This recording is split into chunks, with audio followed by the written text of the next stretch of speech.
guys! Today I'm going to share with you a very good homemade lemon curd recipe. Probably the best one I have ever tried. It's very easy. It takes around half an hour to prepare.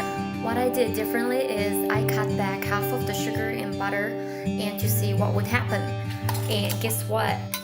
It's still very creamy and it's very fresh. What's more is it got more taste of the fresh lemon. It's very fragrant. And it's very easy. Let me show you how to do it.